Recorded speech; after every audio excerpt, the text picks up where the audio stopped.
Welcome to your property. आज हम discuss करेंगे section 143 A of the negotiable instruments act 1881 जो इंटरिम कॉम्पनसेशन से रिलेटेड है। पहले चेक बाउंस केसेस में कंप्लेनेंट को फाइनल जजमेंट तक वेट करना पड़ता था। इस प्रॉब्लम को सॉल्व करने के लिए सेक्शन 143 ए इंट्रोड्यूस किया गया ताकि कंप्लेनेंट को केस के दौरान ही कुछ फाइनेंशियल रिलीफ मिल सके। तो चलिए इस सेक्शन को समझना शुरू करते हैं।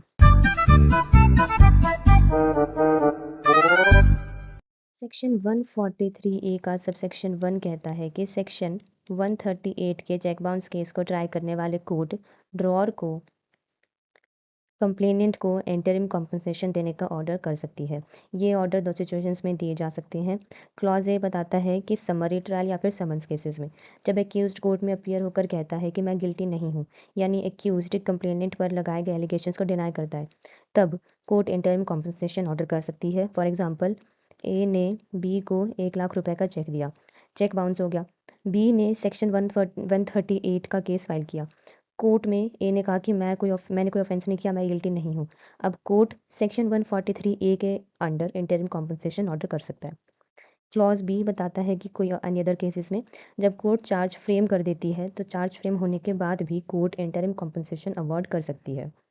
नेक्स्ट है सबसेक्शन 2। ये बताता है कि कोर्ट जो इंटरिम कॉम्पनसेशन अवार्ड करेगी वो चेक अमाउंट का मैक्सिमम 20% हो सकता है, 20% से ज़्यादा नहीं। फॉर एग्जांपल, चेक अमाउंट था 5 lakh rupees, maximum interim compensation कितना है तो 20% ऑफ द 5 लाख रुपीज़, यानी कि 1 लाख रुपीज़। कोर्ट इससे ज़्यादा इंटरिम कॉम्पनसेशन ऑर्डर नहीं कर सकता।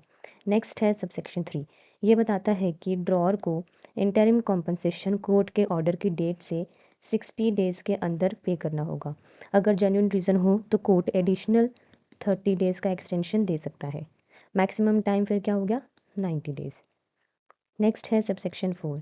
ये बात करता है कि अगर एक्यूज्ड एक्विट हो जाए तो ये कहता है कि अगर ट्रायल के बाद एक्यूज्ड इनोसेंट प्रूव हो जाता है और कोर्ट उसे एक्विट कर देती है तो कंप्लेनेंट को इंटरिम कॉम्पनसेशन वापस करना होगा, और सिर्फ प्रिंसिपल अमाउंट ही नहीं, आरपीआई बैंक रेट के अकॉर्डिंग इंटरेस्ट भी देना होगा।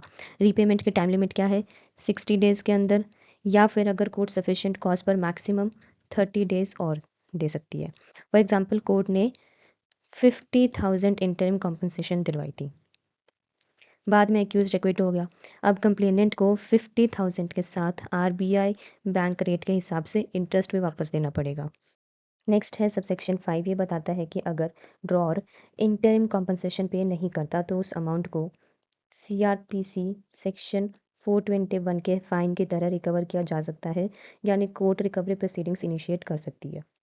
नेक्स्ट है सबसेक्शन 6। ये बताता है कि अगर इंटरिम कॉम्पनसेशन पहले ही पे हो चुका है और बाद में एक्यूज्ड कन्विक्टेड हो जाता है तो फाइनल फाइन या कॉम्पनसेशन में से इंटरिम कॉम्पनसेशन एडजस्ट कर दिया जाएगा।